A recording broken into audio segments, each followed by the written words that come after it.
à tous, aujourd'hui on se retrouve pour la deuxième partie du challenge 10 jeux pour 10 sortilèges qui a été lancé par ma belle Steph de la chaîne Une femme moderne et spirituelle. Donc l'idée c'était de faire 10 sortilèges tirés d'Harry Potter et d'associer un jeu ou un oracle à chaque sortilège. Je vous ai fait hier la première partie du challenge et voici du coup la deuxième partie. Donc on est parti pour le 6e sortilège, Sonorus, un jeu dont tout le monde devrait entendre parler. Alors là, je vous avoue que cette question, j'ai eu un bug parce que il n'y a pas un jeu que j'aime plus qu'un autre.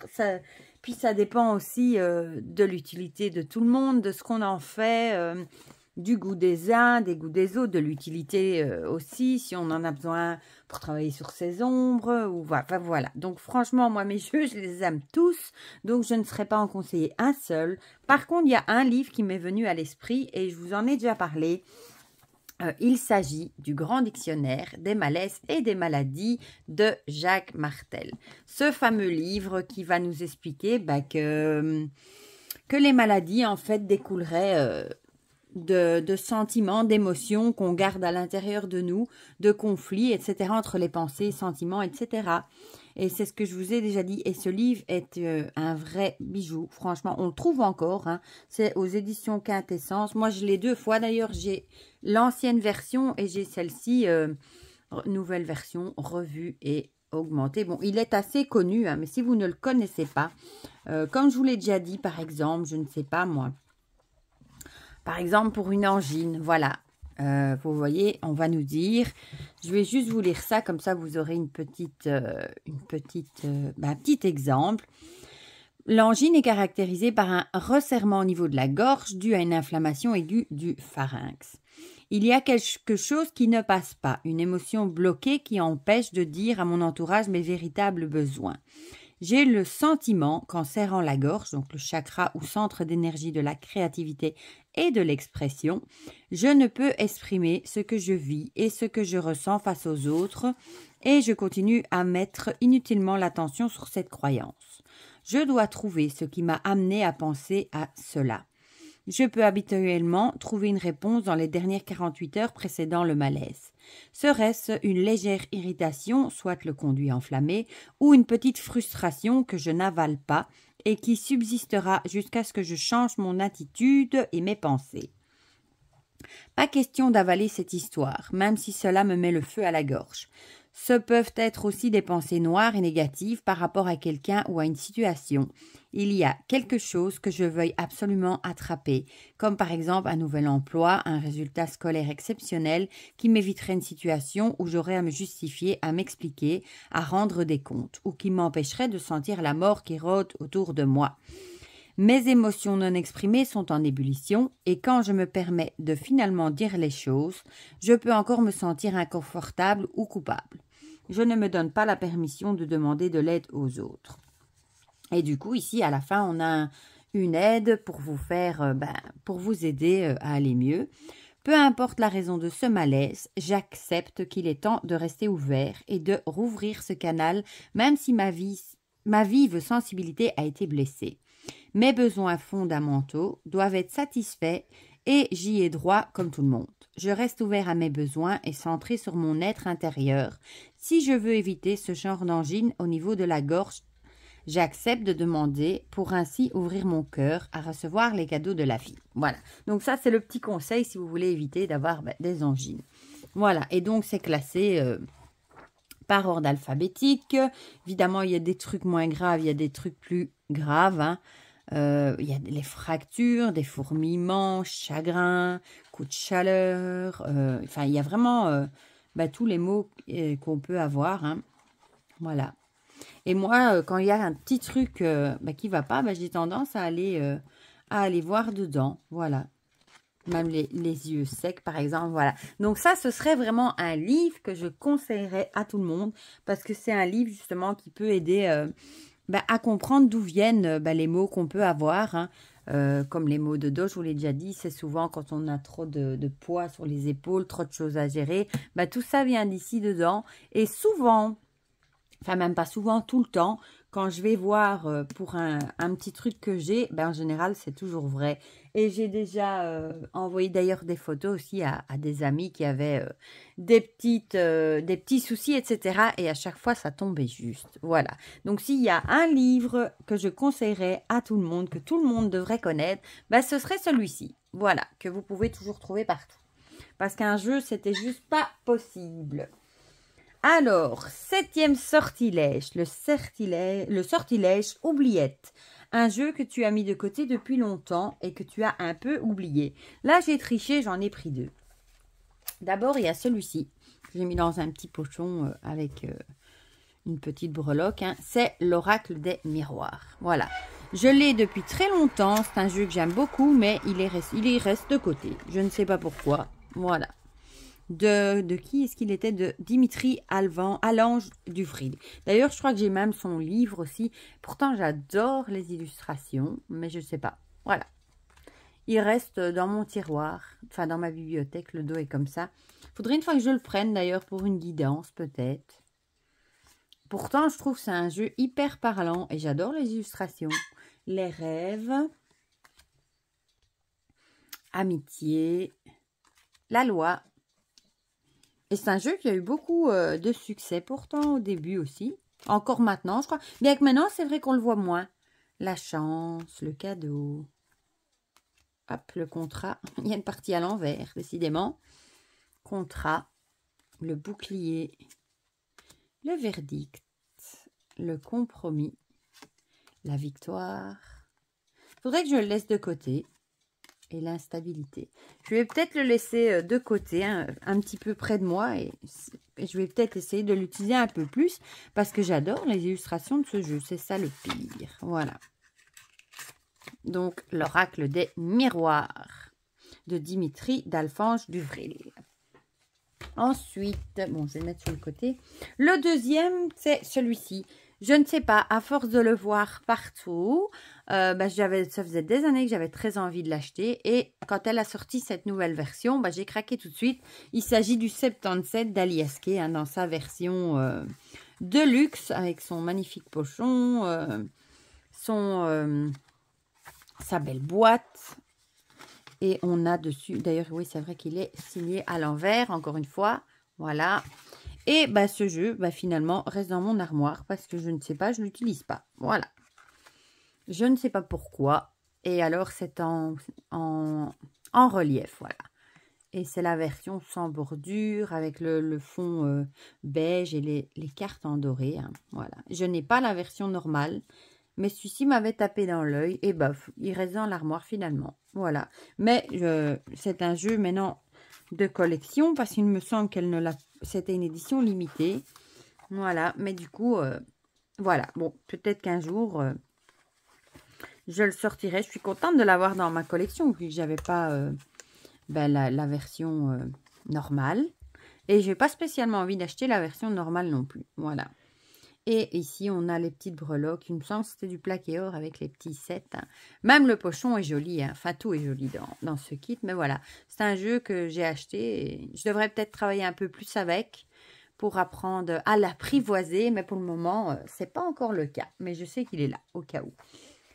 Alors, le 8e sortilège, Impero, un jeu pour lequel tu as travaillé pour une formation, un projet, un challenge. Là, j'ai tout de suite pensé à celui-ci que j'ai utilisé pour des formations, des challenges, pour plusieurs choses d'ailleurs. Je l'avais même utilisé pour un programme chez Papote et Lunaison où il fallait faire un mandala avec ses cartes. Voilà, donc celui-ci, le tarot de la magie verte d'Anne Moura. Je l'ai mis dans un pochon que j'avais pris chez ma belle Antoinette. Il est trop joli, la fée lumière, voilà. Et finalement, je l'ai employé pour ce jeu-ci. Bon, il est connu, tout le monde le connaît et voilà, moi j'adore ces illustrations. Sur chaque carte, on a un animal et une plante, si je dis pas de bêtises, ouais, qui sont expliqués dans le bouquin. Et bon, il est très magie verte et j'adore, voilà. Et le guidebook est très bien fait aussi, le dos aussi est magnifique. Hein. C'est vraiment un jeu que j'aime bien travailler. Je trouve pour un débutant, il est chouette aussi parce qu'il est très parlant. Ici, on a une petite taupe. Voilà, bon, il est connu, archi connu, mais c'est pas grave. Et du coup, je l'ai employé, je crois, pour faire la formation, parce que j'ai fait la formation du tarot des majeurs et après des mineurs, que j'ai pas encore fini d'ailleurs, chez ma belle Célia, un petit hérisson.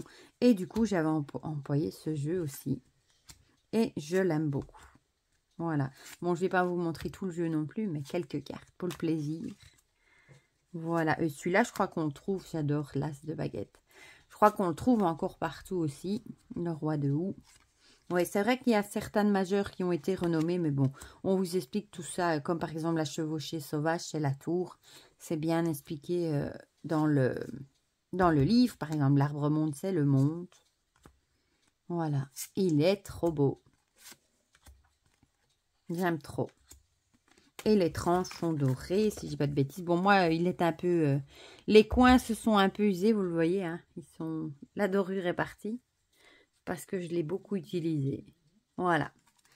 Et bah du coup, le guidebook qui est génial aussi. Hein. Bon, Anne Moura qui a fait des livres super aussi, hein, comme le Grand Grimoire de Magie Verte.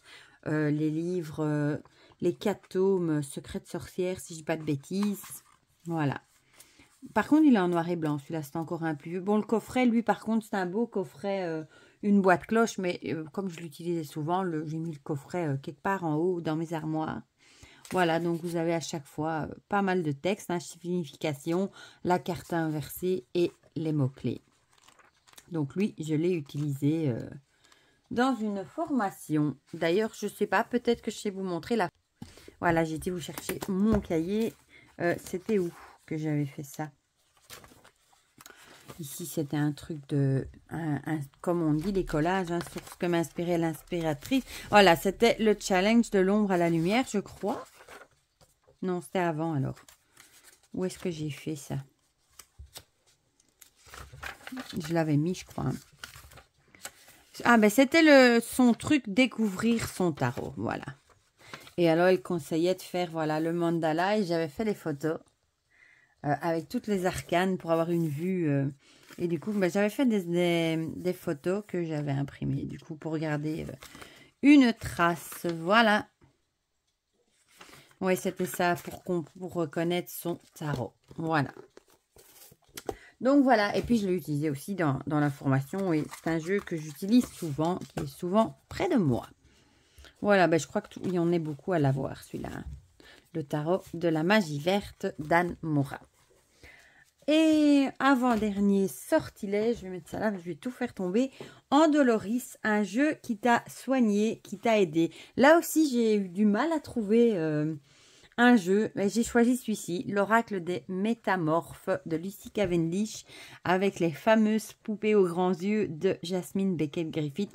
Un jeu qui est idéal quand on est dans une période de transformation, de métamorphose.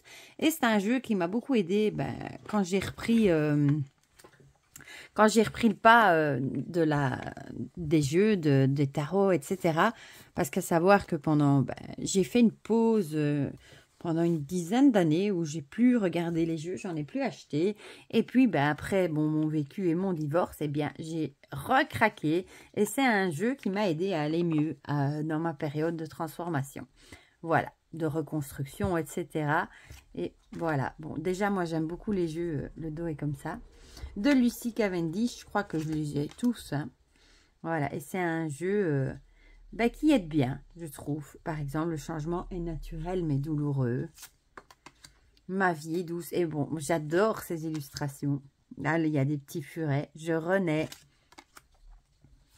Regret sans fin, chagrin obsessionnel, répétition du passé. Enfin, voilà, il est vraiment génial. Vous pouvez accomplir de grandes choses. Le moment est venu, il est temps d'agir. Je ne suis pas une victime. Le petit chaperon rouge, j'adore. Celle-ci, c'est une carte que j'ai beaucoup tirée aussi et je l'aime trop, elle est trop belle. La belle et la bête, je trouve qu'il y a de la douceur. Vous avez besoin d'espace au sein d'une relation. Ici, vous êtes de nouveau libre et indépendant. Et bon, les messages, ce sont de grands messages. Hein. Dans le livre, il est normal de rester seul. Quelque chose d'apparemment mort reprend vie. Un changement inattendu et imprévisible. Engagement total. redécouvrez votre individualité, votre moi dragon. Et par exemple ici, reconsidérez vos alliances, faites de nouvelles connaissances. Et je vais vous montrer le guidebook, même s'il est archi connu. Hein. Voilà. On a à chaque fois la carte. Et alors, vous voyez, on a la carte Kitsune, par exemple, ici, nous parle. Et alors, on a, qu'est-ce que c'est le Kitsune? Le message divinatoire. Et vous voyez, on a ici Cavendish fait souvent des livres bien fournis. Voilà. Et franchement, moi, c'est un livre, un jeu que j'aime beaucoup, même si je les aime tous. Je crois que c'est un de mes préférés, celui-ci, avec celui de l'ombre et de lumière. Voilà, donc ça, c'était le jeu qui m'a aidé, qui m'a soigné, hein, qui m'a aidé à aller mieux. Voilà. Et on va finir avec Avada Kedavra, le 10e, un jeu qui parle d'ombre, de squelettes et de mort. Ben là, j'ai tout de suite pensé à mon Santa Muerte Tarot. Voilà. Il est de Fabio Listrani. C'est le même que Steph a présenté. Mais avant de voir qu'elle avait choisi celui-là, ben, c'était déjà celui-ci qui m'était venu à l'esprit. Donc, c'est la version Los Scarabeo. Je ne sais pas s'ils l'ont ressorti en français. C'est possible chez Très Daniel. Et bon, je crois que c'est le seul que j'ai avec vraiment beaucoup de squelettes. Hein. Voilà. C'est vraiment l'idée de la Santa Muerte, la fête au Mexique. Et franchement, moi, je l'adore. Il est, enfin, trop beau. Oui, moi, je le trouve trop beau. Bon, je peux comprendre que certains ne l'aiment pas trop. Et celle-ci, j'aime bien aussi la carte de la mort avec ce squelette, la Santa Muerte, qui est enceinte. Voilà. Le diable. Enfin, vraiment, moi, je le trouve super beau. Et il est coloré en plus. Voilà, c'est un jeu que j'aime beaucoup. J'en ai avec des squelettes, mais là, il n'y a que ça, quoi. Donc, c'est le premier. Regardez-moi ça, la carte ici, comme elle est jolie. Le 2 de coupe. Et c'est un jeu que j'aime beaucoup. Bon, on l'a vu beaucoup. Puis, on le voit un peu moins maintenant. Par contre, ils ont fait un oracle et celui-là, j'accroche pas du tout. Peut-être parce qu'il était en anglais, mais même, non, j'aime moins les illustrations. Il n'y a rien à faire. Celui-ci, ça reste vraiment mon chouchou. Voilà. J'aime trop. Et il y a des couleurs pour les suites. Hein. Ici, on a bien le rouge des bâtons. Hein. Regardez comme elle est belle, celle-ci. Se penser à un pirate dans son bateau. Le chevalier. Et ici, les épées, on est plus dans le jaune, du coup. Voilà. Avec ce beau papillon sphinx. Et pour finir, le roi. Et le dos est comme ceci, très coloré aussi, j'aime beaucoup. Et j'adore ces boîtes, moi, comme ça, où les cartes se glissent comme ça. Bon, ils en font beaucoup maintenant, hein. Des boîtes, bon, ça c'est la carte de présentation. Et ici, moi, j'ai le livret avec, il n'y a pas grand-chose, c'est les fameux livrets, vous savez, multilangues, voilà. Bon, il y a quand même des petits trucs, mais bon, pas plus que ça. Voilà, voilà pour la deuxième partie de ce challenge. Donc, je vais vous remettre les jeux que j'ai mis. Hein. Le premier, c'était Sonorus, un jeu dont tout le monde parle, dont moi j'ai pris le livre, hein, le grand dictionnaire des malaises et des maladies de Jacques Martel. En 7e, un jeu que j'ai un peu mis aux oubliettes. Eh bien, il y a le 77 d'Aliasquet dans sa version de luxe et l'oracle des miroirs. Ensuite, en 8e, Impero, un jeu avec lequel tu as travaillé pour une formation, etc. Ben, c'était le fameux tarot de la magie verte. En 9e, Andoloris, un jeu qui t'a soigné, qui t'a aidé. C'est l'oracle des métamorphes de Lucie Cavendish. Et en 10e, Avada Kedavra, un jeu qui parle donc de squelettes et de mort. Le fameux Santa Muerte Tarot. Voilà pour ma sélection. Mais du coup, dites-moi en commentaire, vous pouvez me dire votre sélection, vous pouvez faire la vidéo aussi en mettant bien le hashtag, me dire les jeux que vous avez ou si vous avez aimé le challenge, tout simplement. Moi, je remercie aussi Steph de nous avoir proposé encore une fois un challenge original. J'ai vraiment beaucoup aimé le faire. Pour le reste, je vous fais plein de gros bisous et on se dit à très vite pour de prochaines vidéos. Bisous, bisous.